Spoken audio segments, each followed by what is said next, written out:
Ghosting itu intinya adalah pasangan kita hilang secara tiba-tiba, menghilang dari kehidupan kita tanpa penjelasan yang proper, penjelasan yang pantas. Pakai kata ghost ya. Makanya dibilang ghost, dia kayak hantu, hilang begitu saja.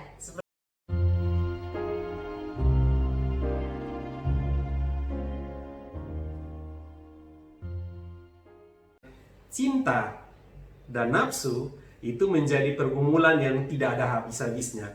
Dosa seks itu dosa setua dunia, saudara. Jadi teman-teman jangan berpikir bahwa dosa itu terjadi karena perkembangan media, perkembangan teknologi. Dari zaman dulu, kalau saudara membaca sejarah dunia, membaca Alkitab, orang sudah jatuh dari zaman dulu. Saudara pergi ke daerah pedalaman, tidak ada radio, tidak ada TV, tidak ada signal, tapi perselingkuhan terjadi.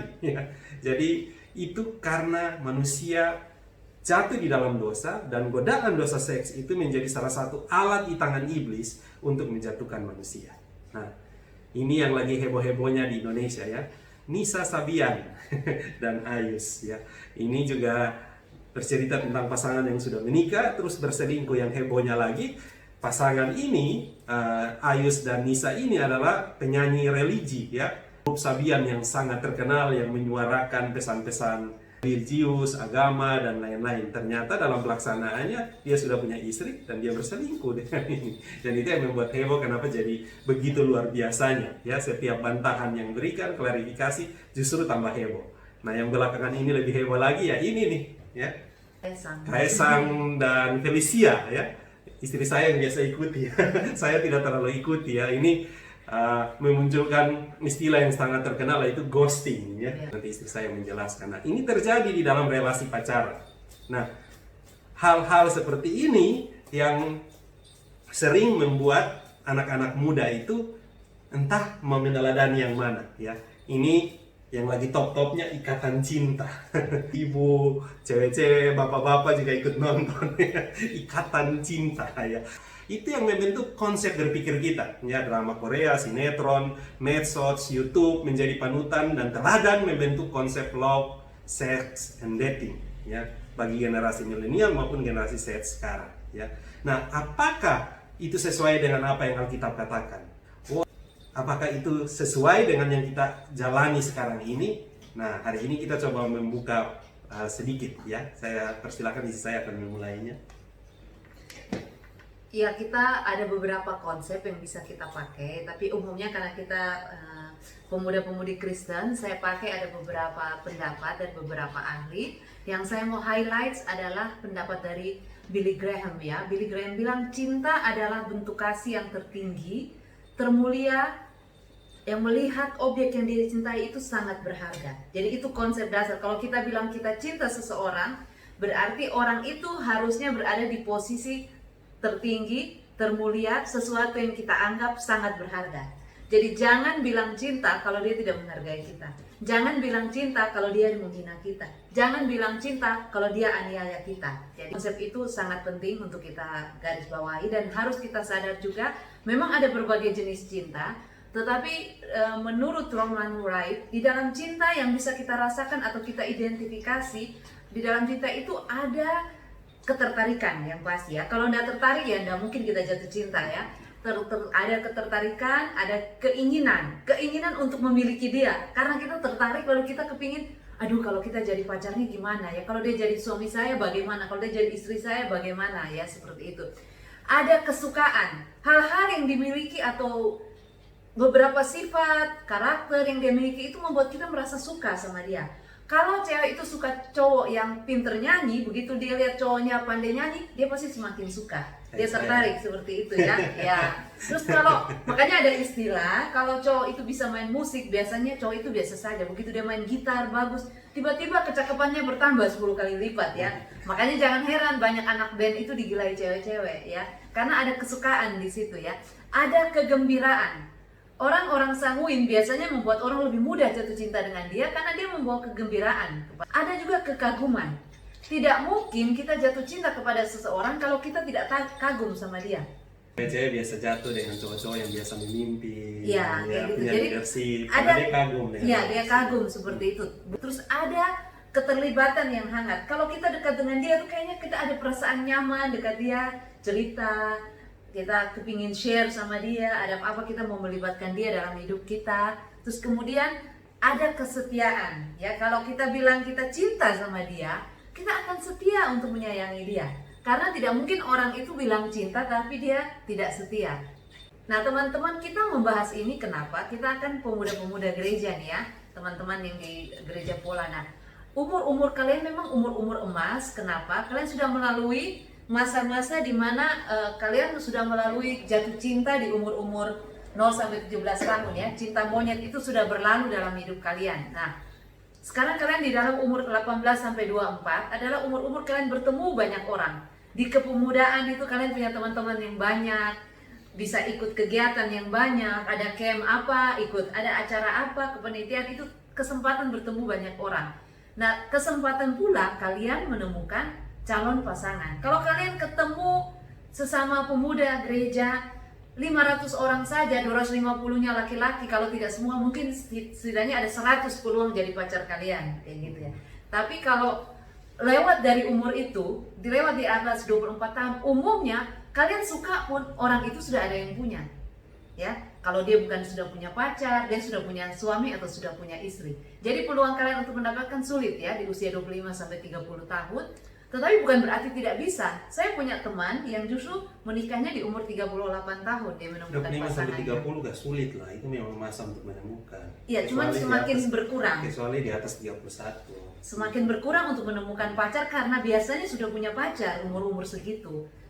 Kan kalau kita ke pemuda itu kan juga umur pemuda nggak mungkin sampai terlalu tua kan. Ya, Jadi, makanya di bagian sini kita iya, kasih 18 sampai 24 tuh masa-masa umur berpacaran, 25 sampai, makanya ada golden, warna gold golden, ya, ya. terus Kalau warna 25 hijau sampai itu 30 ini kan masa menikah. di pemuda sudah enggak ada lagi, kebanyakan dia sibuk dengan pekerjaannya. Kalian ketemu pun susah, kalau bukan teman kerja kalian tidak akan ketemu atau beririsan dalam kegiatan-kegiatan tertentu. Makanya sudah semakin sulit. Nah, kemudian umur 31 sampai 35 lagi juga peluangnya makin kecil. Umumnya sudah menikah, apalagi 35 sampai 40.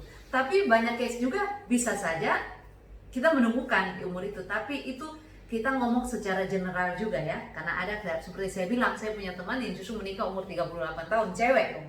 Nah, tapi kita kalau dulu umur nikahnya menuju 34. Nah, kemudian kalau sudah di umur 41 dan 70 peluangnya makin kecil lagi. Makanya teman-teman, saat inilah teman-teman buka mata lebar-lebar untuk menemukan calon pasangan, calon potensial. Kan kalian belum tahu nih dia apakah akan bisa pacar apakah, tapi minimal dia punya potensi itu. Nah, umur-umur kita bicara tentang cinta yang sering kita hadapi. Cinta monyet sudah berlalu ya. Cinta monyet itu isi come isi go.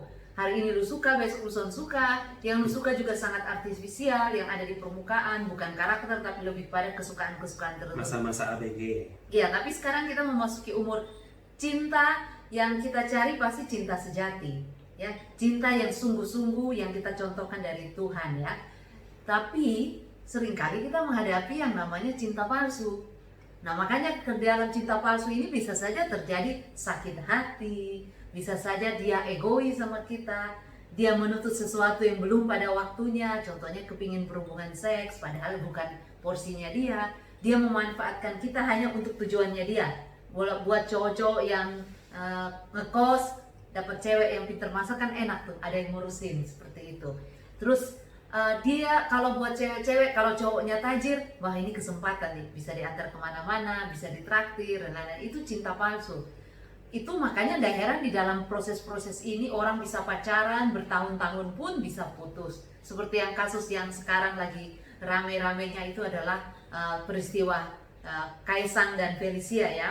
Walaupun kita belum tahu apa di baliknya, tetapi kondisi ini memunculkan orang mulai rame nih istilah ghosting ya. Ghosting itu intinya adalah pasangan kita hilang secara tiba-tiba, menghilang dari kehidupan kita tanpa penjelasan yang proper, ya, penjelasan yang pantas. Pakai kata ghost ya. Makanya dibilang ghost, dia kayak hantu, hilang begitu saja, seperti itu. Dan apa yang dialami itu, sebenarnya istilah ghosting ini bukan istilah baru. Dari tahun 70-an sudah ada penelitian tentang itu. Bahkan sudah ada istilah selain ghosting, di atas ghosting lagi, tahapan di atas ghosting kan kadang-kadang dia menghilang, lalu kemudian dia muncul lagi dalam hidup kita. Nah, orang yang sudah lama hilang muncul lagi dalam kehidupan kita dan berusaha mengganggu kita, terus kemudian dia berhubungan lagi dengan kita, jadi pacar lagi, terus dia hilang lagi, seperti timbul dan tenggelam. Itu istilahnya zombieing, ya, jadi kayak zombie. Dia seperti hidup tapi sebenarnya dia udah mati. Jadi dia cuman datang muncul tidak jelas. Jadi bahkan sudah ada penelitian tentang fenomena ghosting dan zombieing ini, ya, ada penelitiannya tentang itu. Dan memang ini berkembang makin nyata setelah zaman-zaman kita sekarang. Makanya ada istilah ghosting teks lewat ini SMS, misalnya ada yang deketin kita, tiba-tiba SMS gencar-gencar, tiba-tiba hilang begitu saja. Pendekatan yang gencar terus hilang, itu juga disebut ghosting. Tetapi yang kita alami sekarang, sebenarnya dengan zaman virtual seperti saat ini, hal-hal seperti ghosting itu peluangnya makin kecil, harusnya. Karena apa? Kalaupun dia menghilang, kita bisa ikutin dia lewat sosmednya. Kalau yang dulu kan tidak bisa, karena orang bisa hilang begitu saja, ya. Tetapi proses itu kadang-kadang dengan sosmed harusnya bisa membantu kita kalau ada yang seperti itu bisa dikenali. Tapi juga bisa menyakitkan, sama seperti peristiwa Kaisang. Jadi lebih menyakitkan karena tiba-tiba udah muncul di sosmed dengan pacar baru. Nah, itu lebih menyakitkan untuk korbannya. Kalau pelakunya mungkin tidak terlalu masalah. Ya, kalau cowok kan gampang move on. Bukan move on sebenarnya, kalau ada peneliti bilang begini, cewek lebih lama. Orang yang melakukan ghosting biasanya orang yang tidak bisa berkomitmen atau orang yang tidak bisa jujur dengan perasaannya. Jadi sebenarnya dia sudah mau putus sama ceweknya, tapi dia tidak bisa mengkomunikasikan itu. Jadi dia tidak sanggup berhadapan dengan kenyataan, tidak bisa dealing dan menyelesaikan masalah, jadi dia lebih baik kabur. Jadi itu masalah psikologis. Ya. Nah, takut itu yang sering ditolak, takut ditolak. Ada juga karena diterima. tidak percaya diri. Orang-orang yang tidak percaya diri biasanya tidak berani untuk konfrontasi atau hal, jadi dia lebih baik yang paling gampang buat dia menghilang. Ada juga dia melakukan ghosting karena dia sebelumnya sudah mengalami itu, jadi dia mengulang lagi. Ada juga lagi orang merasa dia lebih powerful kalau dia melakukan ghosting terhadap orang lain. Jadi kalau dia menemukan dia move on, punya pacar baru, dia lebih hebat karena dia lebih cepat move on. Sedangkan orang yang ditinggalkan dia anggap seperti lebih kurang punya power dibanding dia. Itu berarti dari pertama dia sudah cinta palsu. Mungkin. Ya makanya saya bilang kalau move on tuh dalam konteks kalau putus memang laki-laki lebih cepat move on daripada laki-laki perempuan. Makanya yang cewek-cewek hati-hati, sudah menaruh hati menjaga jodoh orang lama-lama terus ditinggal tuh susah, lama baru bisa dapat kembali lagi. Tapi sebenarnya praktek-praktek ghosting, zombieing itu sebenarnya sudah ada di dalam konteks, bahkan anak-anak Tuhan pun sering melakukan itu. Jadi kalau bukan dia yang ghosting, dia jadi korbannya. Ya, kadang-kadang di waktu doa baru sama-sama mengajak berdoa terus hilang.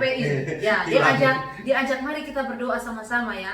Tapi dia lagi doain orang yang lain, jadi tiba-tiba dia merasa nyaman dengan satu, kamu ditinggalkan begitu saja tanpa penjelasan. Padahal dia suruh kalian berdoa, kalian boleh berdoa 2 tahun, 3 tahun, tiba-tiba muncul dia sudah dengan pacar baru, ya seperti itu, ya. Jadi teman-teman, hal-hal ini sering kita hadapi dalam konteks real saat ini, ya. Kalau bicara storge, filio, eros, dan agape, saya pikir teman-teman sudah cukup. Ya, tapi yang perlu dipendekkan berbicara tentang cinta sejati. Cinta itu bukan berbicara tentang eros saja, tapi di dalamnya kita memandang pasangan kita sebagai orang yang seperti mama kita, saudara kita, sehingga kita tidak mungkin memperlakukan dia dengan buruk. Dia juga jadi sahabat kita di mana kita bisa curhat, bisa mendengar dia, bisa saling berbagi. Nah, tetapi yang paling penting di sini ada kasih agape. Kenapa? Kasih ini memberi tanpa pamrih, dia rela berkorban, dia mengharapkan yang terbaik buat pasangannya, dia rindu memberikan kebahagiaan buat pasangannya. Kenapa? Pada saat kita pacaran semuanya ingin bahagia. Hanya bahagia itu jangan berpikir begini, tunggu ya nanti saya sudah menikah, punya rumah bagus, punya pekerjaan bagus, punya mobil, baru bahagia. Kapan saudara bahagia? Harusnya bahagia itu dimulai pada saat saudara membangun relasi. Nah, bahagia itu hanya bisa terjadi apabila kita punya kerinduan membahagiakan pasangan. Yang satu ingin membahagiakan pasangannya, yang satu ingin membahagiakan pasangannya, maka klop nih. Tetapi kalau saudara membangun relasi dengan berharap saudara ingin mendapatkan kebahagiaan sebesar-besarnya, artinya saudara memeras dia untuk kebahagiaan saudara. Harusnya terbalik, karena kasih agape itu kasih yang memberi tanpa pamrih, kasih yang rela berkorban bagi orang yang kita kasihi, kasih yang menghargai, menghormati, siap melayani, dan siap berkorban memberikan yang terbaik buat pasangan kita. Kira-kira seperti itu. Ya, jadi kalau ada pasangan yang tidak melakukan seperti itu, patut dipertanyakan. Jangan-jangan dia cuma cinta palsu atau cinta yang memanfaatkan. Atau mungkin dia tidak punya figur atau contoh tentang itu. Jadi orang-orang yang tidak mengalami storge atau kasih sayang dari dalam hubungan darah dengan papanya, misalnya kehilangan figur seorang ayah, seorang laki-laki, itu akan dampak bagi dia untuk sulit mencintai laki-laki seperti itu. Ada beberapa dampak juga karena cinta yang proses kita mengenalkan ada storge, phileo, persahabatan, ada eros juga. Tetapi ketika kita kehilangan contoh-contoh dan punya pengalaman-pengalaman buruk, itu membuat kita pun sulit ketika mengembangkan cinta kita dengan pacar kita atau calon pasangan kita. Nah, ini karakteristik cinta yang harusnya kita punyai pada saat kita membangun relasi, ya. Rela berkorban, dia lebih utama, memberikan yang paling terbaik, ya. Kadang kita sulit pahami, tetapi kita terus ingin berada dekat dengan dia, ya. Terus lebih dari apa yang kita katakan, lebih dari segala yang kita tahu. Nah, apa yang kita lakukan dalam masa berpacaran? Teman-teman, ini ada beberapa hal yang penting apabila kita berbicara tentang pacaran. Arti berpacaran, tujuan berpacaran, dan pandangan Alkitab mengenai berpacaran. Ya, dan pacaran di sini adalah proses pengenalan karakter, pengenalan sifat, pengenalan lebih mendalam tentang orang atau calon pasangan kita itu dalam konteks menuju pernikahan. Jadi kalau kita tidak berencana menikah, kita jangan pacaran.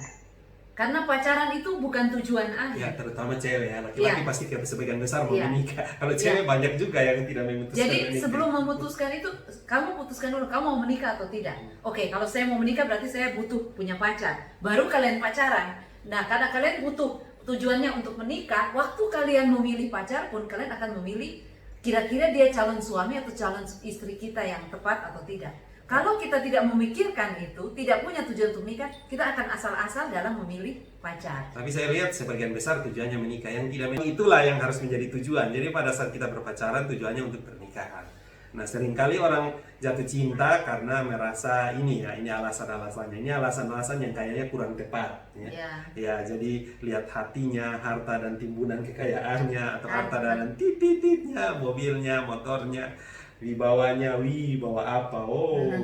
Bawa NMAX. Bawa atau matanya, Mercy. mata pencaharian. Mata pencaharian, itu kepribadiannya, ya. Mobil pribadi, rumah pribadi. Yang penting dia sederhana, satu rumah sederhana, 3 mobil sederhana. Kira-kira seperti itu. Kebanyakan orang melihat ini nih, brand, beauty, behavior, ya, dan tabung banknya. Tapi itu sekarang memang mau nggak mau kita harus berpikir itu. Kalau kita mau cari calon pasangan, kalau untuk perempuan ya pasti dia cari cowok yang mapan lah, ada pekerjaan lah. Kalaupun belum ada pekerjaan, lagi studi dan studinya dengan baik. Kalau pacarnya misalnya kurang menjanjikan untuk itu, biasanya cewek juga agak-agak sulit. Ya, paling tidak kalau sekarang udah pacaran dia belum kerja, tapi orang ini kelihatan rajin, pekerja keras, ya, waktu akan berhasil. Ya. Cantik pun teman-teman harus definisikan dengan baik cantik, ya. Kadang-kadang kita karena kita ada daerah timur ini, kadang-kadang sering kita mendefinisikan cantik berarti harus putih, rambut lurus, bodinya aduhai seperti itu. Kita sulit untuk melihat dulu sifat-sifatnya. Walaupun kita tahu itu kita butuh inner beauty, tetapi biasanya lihat itu dulu. Nanti kalau itu sudah terpenuhi baru lihat sifat-sifat yang lain, ya. Cowok seperti itu. Tapi kalau cewek biasanya punya kecenderungan cowok ini jaminan atau tidak untuk punya kehidupan yang mapan. Makanya biasa kalau cowok apalagi sudah calon CPNS atau apa, itu sudah banyak rebutan seperti itu, ya. Nah, karena sebenarnya cewek butuh kepastian untuk jaminan hidupnya di masa depannya. Ya, jadi teman-teman, pada saat kita memulai relasi, ya, teman-teman harus tahu bahwa Alkitab tidak pernah berbicara tentang pacaran. Di dalam Alkitab itu berbicara tentang tunangan. Di dalam tradisi Yahudi seperti Maria dan Yusuf, mereka itu bertunangan. Dan pada saat Yusuf mengetahui Maria hamil, Alkitab mengatakan Yusuf ingin menceraikan Maria secara diam-diam karena dia sayang dengan Maria. Kenapa? Karena perempuan hamil bisa dirajam kalau tidak punya suami atau tidak melakukan seks di luar pernikahan. Nah, pada saat itu Yusuf ingin menceraikan. Kok menceraikan baru tunangan? Karena status tunangan di mereka sudah keluarga sudah bertemu, sudah meresmikannya, hanya mereka tidak tinggal sama-sama dan tidak ada seks. Ya, jadi relasinya itu sudah seperti menikah. Jadi bagi Tuhan, relasi 2 orang di hadapan Tuhan itu statusnya adalah pertanggungjawaban di hadapan Tuhan. Alkitab sangat tegas berbicara tentang relasi pasangan. Dari sejak semula, Tuhan menempatkan diri sebagai mempelai laki-laki dan jemaatnya sebagai mempelai perempuan di dalam perjanjian baru. Di dalam perjanjian lama, bangsa Israel, bangsa pilihannya ditempatkan sebagai istri dan Allah sebagai mempelai laki-laki. Makanya kenapa pada saat bangsa Israel menyembah berhala, Tuhan katakan mereka telah berzina. Jadi relasi suami istri itu menjadi suatu relasi yang sangat penting di hadapan Tuhan dan bahkan menggambarkan relasi Allah dengan manusia. Makanya kata itu memang kata yada ya biasanya. Dan itu menggambarkan tentang relasi manusia dan Tuhan yang sangat sakral. Dan relasi suami istri digambarkan seperti itu juga. Artinya apa? Pada saat kita berpacaran, kita betul-betul memang relasi dengan calon pasangan hidup kita, itu adalah sebuah pertanggungjawaban di hadapan Tuhan. Harusnya setiap relasi pacaran itu tujuannya menuju pernikahan, bukan untuk pertemanan, bukan untuk seks, ya. Nah, makanya kalau di sini saya gambarkannya kalau berteman itu banyak, bersahabat banyak, tapi mulai berteman kita mulai mendoakan dari berteman kita sahabat yang lebih dekat sedikit, terus orang-orang dari sahabat itu yang kita mulai pikirkan siapa dari mereka yang bisa jadi pacar kita, karena tidak mungkin saudara tidak mengenal mereka terus saudara berpacaran dengan dia ya. Makanya saya tidak pernah yakin ada love for the first sight. Ketertarikan pada pandangan pertama ada, ya. Cinta pada pandangan pertama agak aneh menurut saya. Yang ada itu ketertarikan biasa, ya. Tetapi bagaimana saudara bisa mencintai dia kalau tidak pernah mengenal dia, tidak tahu latar belakangnya, tidak tahu karakternya, emosinya, kedewasaannya. Makanya kita harus berteman dulu, bersahabat dulu, dan dari sahabat-sahabat itu kita lihat siapa yang menuju kepada pacaran dan akhirnya kepada pernikahan. Nah, start dari akhir. Start from the end of mind. Kenapa begitu? Maksudnya begini. Pada saat kita mau memilih pasangan, maka kita harus berpikir apakah dengan dia saya bisa menikah. Jadi start dari menikah. Apakah dia bisa jadi suami saya atau dia bisa jadi istri saya? Kalau dia tidak masuk dalam kriteria suami dan istri yang saudara mau, maka jangan pernah membawa dia ke dalam relasi pacaran gitu loh. Kenapa berteman atau bersahabat itu penting? Karena begini. Biasanya orang lebih apa adanya ketika dia berteman atau bersahabat. Kalau dari awal belum ada pertemanan itu biasanya jaim toh. Kita belum cukup kenal dia. Tapi kalau kita berteman dulu, kita sudah tahu nih dia. Kita tahu dia dulu itu yang sebenarnya baru kita suka. Tapi kalau kita langsung suka sebelum berteman, biasanya kita bisa saja menunjukkan sisi-sisi baik kita saja, tetapi tidak menunjukkan kita yang sebenarnya. Ya, makanya ada film India Kuts Fatahari bilang cinta itu adalah persahabatan. Dan teman-teman sebenarnya memang kalau di dalam persekutuan kayak di pemuda gereja itu tempat yang baik untuk itu, karena kalian berteman dengan banyak orang, baru nanti kalian memilih siapa yang kalian akan follow up untuk pacaran, ya kan? Ya, tapi biasanya rumput tetangga lebih hijau sih biasanya. Orang anak-anak Tuhan itu kadang-kadang lebih senang anak-anak berandalan karena menurut dia ada challenge. Tetapi dia lupa bahwa tantangannya bukan itu sebenarnya. Anak-anak di dalam pelayanan juga kadang-kadang cowok-cowoknya tuh terlalu, orang bilang tidak ada move-nya, saking alimnya, saking tidak beraninya, terlalu sopan, tidak berani ngomong-ngomong. Ada juga dia nggak berani ngomong tuh. Banyak kasus dalam pelayanan, ceweknya kesel gitu loh. Ini cowok ini sampai berani ngomong. Dia sudah kasih sinyal sangat kuat ya. Ya. Penguat sinyal. Nah beda kan kalau orang-orang di luar mereka, nah mereka ya yang penting pacaran. Jadi mereka nggak peduli atau nggak pikir macam-macam, mereka berani maju. Nah cewek kan dia menanti cukup lama, setahun, 2 tahun, 3 tahun. Kalau ini tidak ada sinyal-sinyal yang jelas ya, lebih baik dia terima orang di luar pelayanan, tetapi yang menurut dia berani katakan cinta, daripada teman-teman dalam persekutuan yang tidak berani ya, tergantung cinta. Dia kriterianya mau mencari orang yang takut Tuhan atau hanya mau mencari ganteng dan lain-lain ya. Nah ini, nah kapan mulai berpacaran? Nah saudara, ini harus saudara pikirkan baik-baik. Saya dan istri berpacaran di usia 28-29 ya. Kita menikahnya, kita pacaran 5 tahun lebih dan kita menikahnya di usia 33 ya. Nah teman-teman harus memikirkan ini dengan baik ya. Kenapa? Karena planning ini akan menentukan juga hal-hal ke depan. Karena memilih pasangan hidup itu adalah pilihan kedua terpenting di dalam hidup setelah memilih Yesus Kristus sebagai juru selamat. Karena dengan dia, saudara akan hidup selamanya. Till death do us part, sampai mati memisahkan kita. Nah, saudara tidak bisa ganti casing tuh kayak HP. Bisa operasi plastik, tapi saudara tahu itu kalau HP kan bisa ganti casing nih. Tetapi dengan dia saudara akan keriput bersama, tua bersama dengan dia. Dan dengan dia akan muncul fotokopi saudara, yaitu anak-anak nantinya. Nah, pertanyaannya adalah mau kapan? Nah, itu harus di planning dengan baik. Jangan-jangan saudara terlalu telat, akhirnya punya anak dan saudara sudah rambut putih, anaknya masih kecil Kayaknya kita dulu agak telat ya. kami tidak menyarankan ikut kita ya.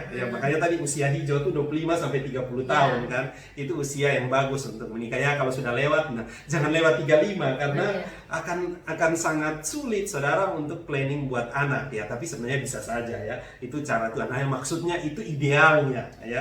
Nah, siap menikah umur berapa? Idealnya tadi 25 sampai 30 tahun. Karena kalau di bawah 20 ya organ-organ reproduksi belum berfungsi dengan baik juga, bahayanya tinggi. Tapi di atas 25 sampai 30 saudara sudah melewati masa kuliah, biasanya sudah punya pekerjaan, tujuan hidup sudah mulai jelas, bisa lah ya. Perlu memikirkan kapan mulai pacaran ini, teman-teman. Ini terkait dengan manajemen waktu untuk timeline hidup kita ya. Kayak gini. Karena kalau kita pacaran pun bisa saja, kalaupun kita punya tujuan untuk menikah nih, sudah planning dengan baik, kan bisa saja juga putus kan? Bisa saja kalian cuma berakhir menjaga jodoh orang kan? Nah, waktu kalian mengulang lagi atau stop dari pacar sebelumnya, ada jeda waktu untuk cewek itu dia kadang-kadang butuh waktu. Misalnya kamu pacaran setahun, kamu butuh waktu bisa 2 tahun untuk move on gitu loh. Tapi ya tergantung sifatnya juga ya, ada orang cepat juga move on ya. Tetapi umumnya cewek itu 2 kali dari masa pacaran. Nah, bayangkan kalian sudah umur berapa, putus, kalian butuh waktu untuk pulih lagi, kapan menemukan lagi. Jadi sama seperti kita juga dulu sempat ya, kita dulu punya pacar sebelumnya itu pacaran cukup lama. Saya 4 tahun putus, baru kemudian sempat jeda lama baru pacaran lagi kan dengan Kak Dance. Nah, Kak Dance juga seperti itu. Jadi artinya kita kalaupun harus pacaran, kita planning menikah, kita juga harus siap kadang-kadang rencana itu tidak sejalan seperti yang kita planning. Jadi kita harus punya sparing time atau waktu antara untuk kalau sampai ini tidak jadi pun kita bisa mempersiapkan yang lain atau bisa move on dari hubungan yang sebelumnya. Ya, yang penting ini harus dipersiapkan dengan baik. Kalau saudara-saudara lagi berpacaran sekarang, mulai berbicara kapan menikah ya. Apalagi kalau berbeda tempat, berbeda apa ya, kalau sama-sama di Alor ya gampang ya. Ada yang pacaran beda lokasi, beda daerah. Nah, mulai dibicarakan kita akan menetap di mana dan lain-lain ya. Nah, penting untuk bisa membedakan akibat dan tujuan. Ya, jadi menikah itu adalah tujuan, bukan akibat. Jangan tunggu MBA dulu baru menikah, itu menikah karena akibat. Tapi saudara betul-betul bertujuan bahwa saudara memilih dia untuk dijadikan pasangan hidup saudara seumur hidup, kira-kira begitu. Nah, ini konsep pacaran Kristen dan non-Kristen ya. Orang Kristen berpacaran untuk memuliakan Tuhan, tetapi non-Kristen biasanya hanya untuk mengatasi kesepian ya. Tekanan sosial karena semua orang sutanya, keluarga sutanya, untuk mengisi waktu, mencari pengalaman, mencari sahabat, memenuhi kebutuhan seks dan lain-lain ya. Dan tujuannya untuk mendapatkan rasa bahagia, seksualitas, untuk mengatasi konflik-konflik batinia. Tetapi kalau konsep Kristen itu tujuannya untuk saling melengkapi dan membangun dan berorientasi pada pernikahan yang semakin memuliakan Tuhan. Jadi tujuannya ke sana. Jadi saudara harus berpikir dari sini. Kalau saya menikah dengan dia, apakah kita akan semakin memuliakan Tuhan atau tidak? Jangan baru pacaran saja kelakuannya sudah begitu ya. Saudara bukan memuliakan Tuhan, saudara bisa saja tidak dapat surga, saudara dapat neraka di dunia. Ya, jadi ini bukan kita bicara dalam konsep Kristen, ini konsep benarnya ya. Tapi bukan berarti bisa juga kita mengalami bahwa kita pacaran dengan yang sesama Kristen juga ternyata dia punya konsep salah. Dia tidak bukan untuk memuliakan Tuhan, dia bisa saja untuk ya, ini Kristen benaran maksudnya, bukan jadi Kristen kita harus mengerti bahwa ketika kita bicara ini konsep yang seharusnya ya. Tapi bukan berarti jaminan bahwa kita juga harus hati-hati, karena walaupun sesama Kristen bisa saja kalau dia tidak berfokus pada tujuan ini, dia juga kita akan terjebak di dalam cinta palsu. Makanya di dalam relasi pacaran teman-teman patut mempertanyakan prinsip-prinsip dasar ya. Harus melihat bagaimana dia mencintai firman Tuhan atau tidak, dia rajin beribadah atau tidak, rajin berdoa atau tidak, kelihatan di dalam HPDT-nya, hubungan pribadinya dengan Tuhan. Bagaimana dia melihat firman Tuhan, bagaimana firman Tuhan itu menjadi worldview di dalam konsep berpikirnya, strategi hidupnya, tujuan hidupnya. Karena itu akan menunjukkan bagaimana kalau dia bisa mengasihi Tuhan yang tidak kelihatan, dia pasti mengasihi saudara yang kelihatan ya. Terus yang berikut, saudara juga harus lihat bagaimana pandangan-pandangan tentang hal umum, contohnya terhadap kekerasan ya. Perceraian. Nah, perceraian, kalau baru ngomong saya bilang bagaimana itu ada orang pukul istri itu, dia bilang kan dia pukul moko, dia pukul bel ini apa, dia pukul kuda, dia kan beta supaya belis, nah terserah beta. Nah kalau saudara sudah melihat pandangan dia tentang kekerasan dalam rumah tangga seperti itu, hati-hati. Pandangannya tentang seks kan boleh-boleh saja Kan di luar semua orang juga, orang bilang tes duluan, baru tes drive duluan, baru menikah. Pandangannya tentang keuangan, pandangannya tentang hal-hal yang lain, itu saudara harus mulai mengetahui di dalam masa pacaran, bahkan sebelum pacaran seharusnya, sehingga saudara bisa memutuskan mau pacaran dengan dia. Tidak, karena ya dia menerima perselingkuhan, dia menerima kekerasan, ya saudara siap-siap saja masalah yang besar akan terjadi, karena konsep berpikir dia itu akan terbentuk juga di dalam perilakunya dia, ya. Jadi kalau orang itu tidak punya konsep di dalam Tuhan, di luar Tuhan, maka ya pacaran yang akan saudara jalani juga seperti itu. Ini yang tadi saya highlight ya, masa pacaran itu adalah masa untuk saling kenal, belajar, saling terbuka. Ingat ya, kata kunci terbuka itu penting. Kadang-kadang orang pacaran dia munafik ya, tunjukin sifat aslinya. Padahal kan Alkitab bilang besi menajamkan besi, manusia menajamkan sesamanya. Bagaimana pacarmu bisa mengasah kamu menjadi lebih baik kalau kamu tidak menunjukkan sifat kamu yang sebenarnya? Jadi hanya orang yang sama-sama dia kasih tunjuk dulu terbuka sifatnya masing-masing, baru bisa saling membantu untuk memperbaiki ya. Belajar mengerti, menerima, bekerja sama dalam kehidupan nyata sambil terus melihat pimpinan Tuhan ke arah pernikahan. Jadi konsentrasinya kepada jiwa dan roh, bukan kepada fisik atau tubuh. Jadi teman-teman, seringkali kita anak Kristen, tetapi kita pacaran, kita lebih sibuk kepada pengenalan anatomi tubuh. Orang bilang suka pegang-pegang, kepingin tahu dia cewek kemana, lebih fokus kepada hal-hal yang seksual. Akhirnya tidak heran kalau kemudian jatuh di dalam dosa seksual, akhirnya hamil, akhirnya terpaksa menikah. Nah, orang-orang ketika sudah terlanjur begitu, akhirnya proses itu hilang, proses pengenalannya hilang karena sudah terlibat lebih fokus kepada yang fisik atau tubuhnya ya, seperti itu. Ya, jadi masa pacaran ini jangan diisi hanya jalan-jalan, makan bakso, pergi ke Pantai Sabanjar, Pantai Mali, Pantai Memol, bakar ikan. Itu bagian dari rekreasi di dalam pacaran ya, meningkatkan kedekatan dan relasi. Tetapi harus lebih dalam daripada itu, bukan harus belajar saling kenal karakternya, kenal keluarganya, kenal emosinya ya, bagaimana respon dia ketika berada di dalam tantangan, penderitaan, kenal bagaimana dia relasinya dengan Tuhan, relasinya dengan keluarganya ya, terus bagaimana dia bekerja sama dengan orang lain dan lain-lain. Teman-teman, itu sangat penting. Jadi tujuannya ini adalah penyesuaian rohani, penyesuaian karakter. Nah, penyelesaian ini bukan berarti harus sama, tetapi saudara bisa memahami satu dengan yang lainnya. Tahu kedewasaan imannya, bagaimana karakternya, emosinya. Nah, tetapkan batas-batas keintiman. Jadi saudara harus buat boundaries di awal ya. Boleh tidak pegang tangan tuh kapan? Masa sih menyeberang jalan, lu jalan tinggal dia di belakang yang cowok ya. Terus pelukan, cium pipi dan lain-lain. Saya rasa kalau ulang tahun di depan banyak orang ya, cium pipi, hidung, kali masih bisa kok. Potong pi orang mati, saya potong cium semua orang. Dulu waktu saya dan istri menikah, potong jaga setengah mati, potong menikah, ini satu kotak kupang yang datang selamat, potong cium ambil lebih isi dalam cium mati. sabu. Nah, cium-cium seperti itu kan, cium-cium orang NTT kan sudah terbiasa cium-cium dalam relasi keluarga, pergi dan lain-lain. Tetapi saudara hati-hati nih kalau dia melangkah kepada yang cium-cium yang nafsu ya, kissing, touching, petting, KTP. Apalagi kalau saudara di tempat-tempat gelap sendiri, bukan hanya saudara dan dia, tetapi Tante Liz juga ada di situ yang bisa menggoda saudara. Jadi hati-hati, tetapkan boundaries. Apalagi kalau saudara tahu kelemahan saudara. Ada cowok yang kalau sering disentuh dia jatuh. Ada cewek yang kalau terus dirayu telinganya tipis ya gampang juga jatuh. Jadi saudara jangan biarkan saudara jatuh di dalam kelemahan saudara. Kenali kelemahan-kelemahan tersebut. Nah, Alkitab tidak membahas pacaran, tetapi pertunangan dan pernikahan itu tadi yang saya bilang. Nah, pacaran Kristen seharusnya memiliki tujuan pernikahan. Dan pernikahan sifatnya kudus, sehingga pacaran Kristen pun harus kudus. Jadi saudara tidak boleh berpikir bahwa nanti saya sekarang pacaran semau saya, nanti menikah pasti kudus setelah diberkati. Tidak bisa saudara ya. Kalau pernikahannya kudus, maka pacarannya juga harus kudus. Tidak boleh kudis. Nah, saudara lihat di sini perbedaan laki-laki dan perempuan. Jelas sekali ya. Laki-laki itu orientasinya pada fisik, seks sebagai prioritas. Sedangkan perempuan itu pada hubungan. Makanya jangan heran perempuan itu bisa dapat cowok yang orang bilang sudah jelek, muka tabrak tembok, tapi dia sayang. Kenapa? Karena kalau sifatnya baik, terus dia mapan, apalagi kalau dompetnya tebal, tabungannya juga banyak ya. Ya, tapi dia mau saja.